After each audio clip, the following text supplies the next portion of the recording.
posibilidad del aprovechamiento de agua de lluvia. Ahí empezó mi inquietud, cuando vi algunos proyectos donde se estaba dando esta realidad que en España prácticamente no existe.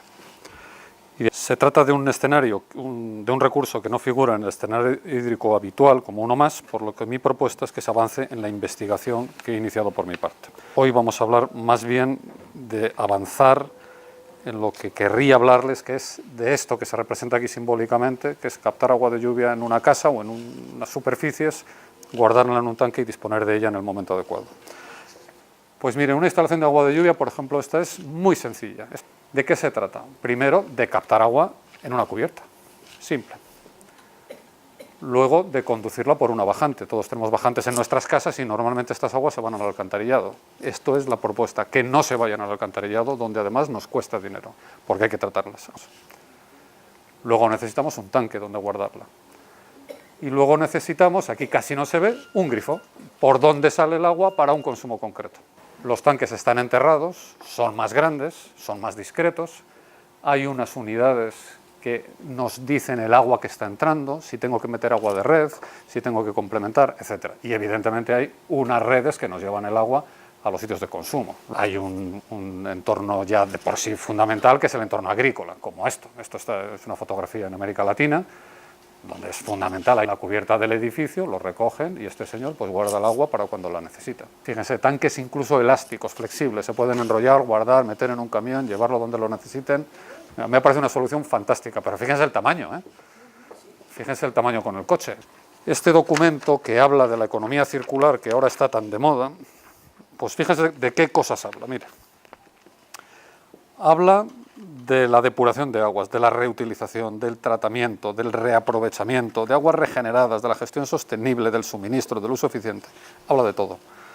Pero la palabra lluvia no aparece ni una sola vez. Y a mí me parece un poco decepcionante. ¿Por qué no está ni una sola vez? Los artículos que yo escribo están en esta revista que ven aquí arriba, que se llama iAgua. Mire, el Instituto Nacional de Estadística nos dice que en España una vivienda tiene 2,5 habitantes, para que tengamos una idea de qué hablamos. Y que el consumo son unos 132 litros, más o menos, 130, y el canal, que nos da datos mucho más próximos a nosotros, dice que en viviendas unifamiliares unos 151 litros. Consumo total no es lo mismo que el consumo sustituible. Creo que el consumo de agua de lluvia es para lo que podamos, pero el agua de las redes es de una calidad excelente, con unos controles espectaculares, y sería yo absolutamente muy atrevido si hablara de competir contra ese agua. Por ejemplo, recuerden que se consumen en España entre 130 y 150 litros, en esta urbanización 198. Pero tiene jardín, tiene piscina, etcétera, etcétera. ¿Qué podríamos hacer? Pues mire, podemos sustituir el 9% de todo el consumo, está aquí, o el 25% del sustituible.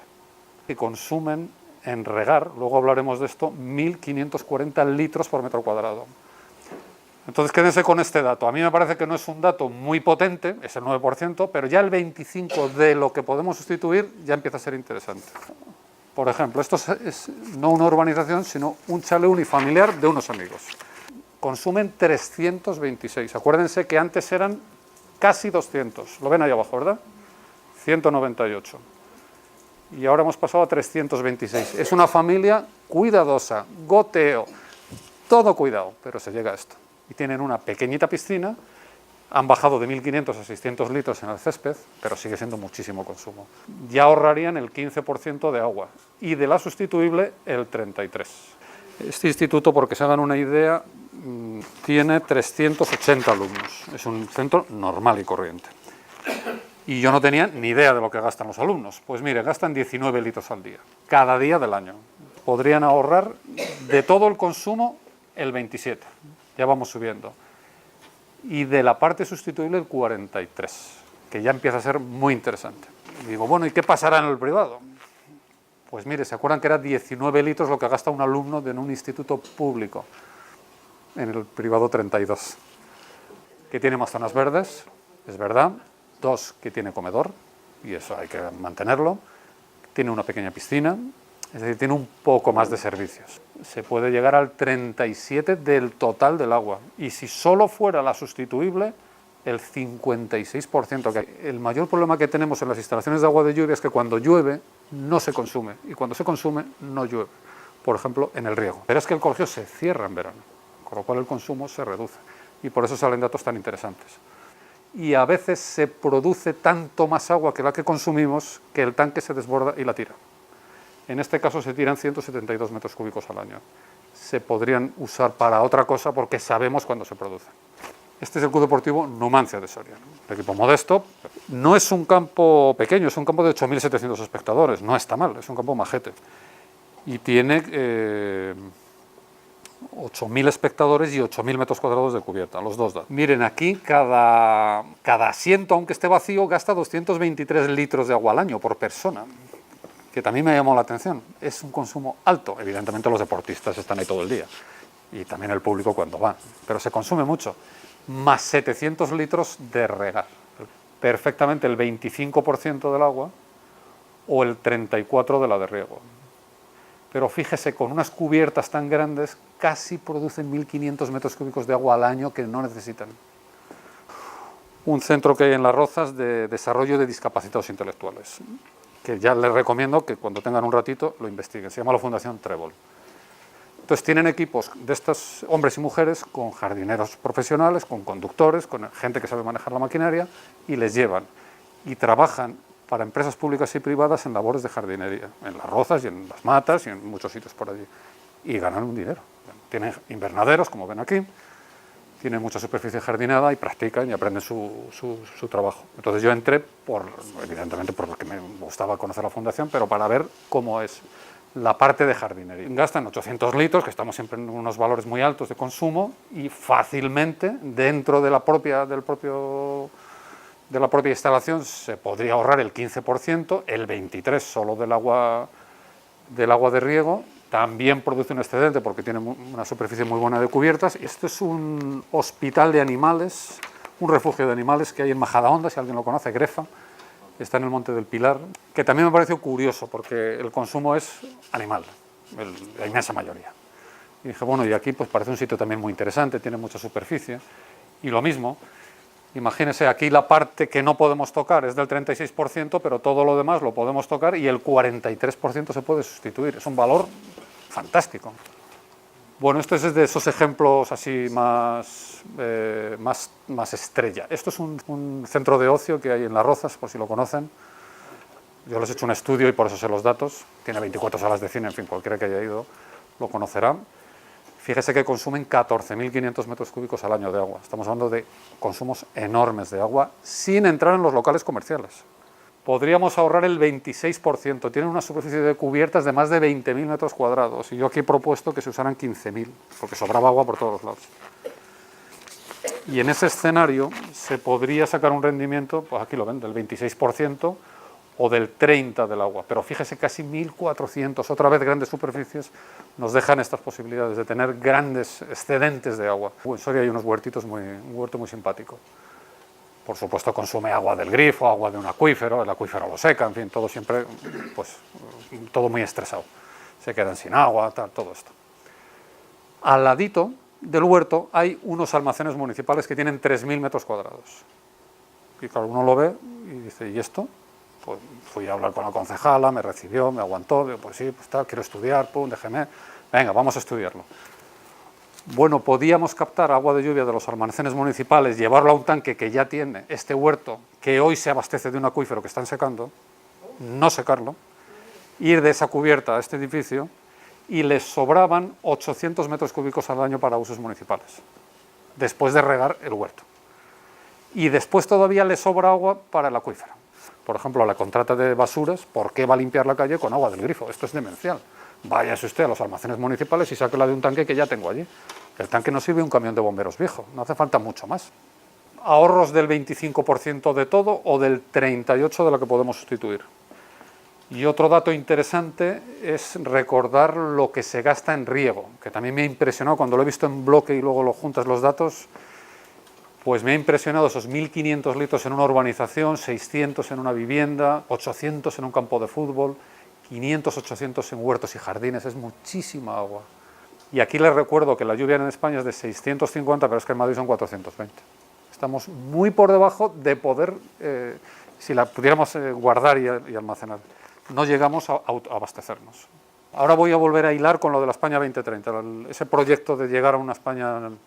Miren, el Retiro, que lo tienen aquí en medio, tiene una superficie de 5,5 kilómetros cuadrados. Este es el primer dato que les quiero compartir. Y ese cuadradito rojo tiene 64 kilómetros cuadrados, que es Madrid. Aquí lo tienen. ¿Por qué les digo esto? Porque en España, lo he descubierto cuando lo he investigado, no lo sabía, se construyen 64 kilómetros al año, lo que estamos construyendo en España. Según dice Eurostat, que es un organismo del mercado común, supongamos que esa España 2030 quisiera aprovechar el 1%. Pues mire, esa España 2030 que aprovechara el 1% de la superficie de cubiertas que podríamos captar el agua, habría construido 7,1 kilómetros en el año 2030. Y eso es una ciudad de 52.000 habitantes. En España hay, me parece que leí, unos 130 y tantos metros cuadrados de cubierta por habitante. Entonces es como si construimos una ciudad de 52.000 habitantes en el año 2030. Esto podemos hacer. En España llueven 648 litros. El rendimiento de un aprovechamiento de una instalación no es el 100% de lo que cae en la cubierta, puede ser el 80%, porque mucha agua no se capta. Bueno, pues mira, me he ido al Bernabéu y he construido un tanque encima del Bernabéu de 500 metros de alto. Encima del campo, no del todo el Bernabéu, del campo de juego. 500 metros de alto, digo, Dios mío, es muchísimo. Eso es el agua que podríamos captar. No digo que la captemos, gestionarla no es tan fácil. Pero parece que intuimos que hay algo ahí potente, ¿no? Entonces, a lo que yo he llegado, digo, bueno, ¿cuál es? Evidentemente hay que construir tanques para guardar ese agua. Y evidentemente no como ese tamaño del Bernabéu, claro, eso es una locura. Si construyéramos 2.100 litros por habitante, se podría aprovechar la mitad. Entendiendo que lo de invierno hay que guardarlo para el verano. Este agua utópica que yo digo, bueno, ¿y esto qué podríamos hacer? ¿A quién convencemos y qué hacemos con el agua? Ya he dicho antes claramente, de beber ni hablar. Pero miren, en inodoros no hay nada que lo impida. ¿Por qué no va a ir al inodoro? Entonces ese es el primero. Inodoros, urinarios en viviendas y en edificios públicos. En edificios públicos es obligatorio. En viviendas es un poco más difícil, pero no hay problema. Y digo, y particularmente en las grandes aglomeraciones. Cuanto más grande es el sitio, parece que es más fácil. En un campo de fútbol todos nos imaginamos lo que pasa en el descanso, ¿no? Bueno, más cosas. Por supuesto, riego de parques, jardines, huertos similares, eso es obligatorio. En las piscinas, que nosotros ya estamos bañándonos con agua de lluvia cada vez que llueve en nuestras piscinas, todos los años. Y nuestras piscinas tienen depuradora. Ya es obligatorio, desde hace muchos años. Limpieza de zonas comunes en edificios, urbanizaciones, escaleras, viales, todo eso que hacemos en los garajes, de baldear, de todo eso, es una cosa absolutamente impropia. Deberíamos tener un grifito en nuestras instalaciones con agua de lluvia que estuviera en un cuartito donde la gente no vaya a beber y no habría ningún problema. Limpiar los coches igual, el manguerazo. No hablemos de los campos de fútbol y similares, en construcción, evidentemente. Baldeo de viales públicos, contenedores, el mobiliario urbano que se limpia con esas lanzas que vemos cómo hacen, consumo de animales, usos industriales, agrícolas, la recarga de acuíferos. En muchos sitios los acuíferos nos los estamos cargando y los estamos contaminando. Que entrar agua de lluvia limpia, controlada, Bueno, ahora pensemos de dónde la sacamos. Los sitios fáciles, evidentemente las edificaciones en general de titularidad pública o privada de gran superficie. Cuanta más superficie, menos bajantes, más capacidad. Las superficies industriales, por supuesto, los campos deportivos, polideportivos, los centros educativos, yo diría todos por definición, ya casi como obligación educativa. En un colegio debe de haber, aunque no aproveche el 25%, aunque sea el 2%, pero debemos verlo. Y aquí tengo otras cosas como los centros militares, este tipo de sitios. Tengo aquí aeropuertos y estaciones ferroviarias. Y evidentemente todo lo relacionado con el mundo rural, las casas rurales, todo eso, ¿verdad? Industrias. Bueno, propongo también que se pueda crear un certificado ecológico. Es decir, que quien use el agua, quien tenga una instalación y quien demuestre una proyección social, que tenga un marchamo, que tenga una marca, que tenga un código, que la gente lo sepa. Creo que es obligado que las instituciones municipales, las instituciones públicas hagan ejemplos, aunque sean pequeños, aunque sean simbólicos, aunque no sean productos industriales. Aquí un atrevimiento por mi parte, yo abriría el agua al comercio, al consumo, aunque sea a coste cero, no importa, pero que sepamos que alguien produce agua y que otro la puede usar.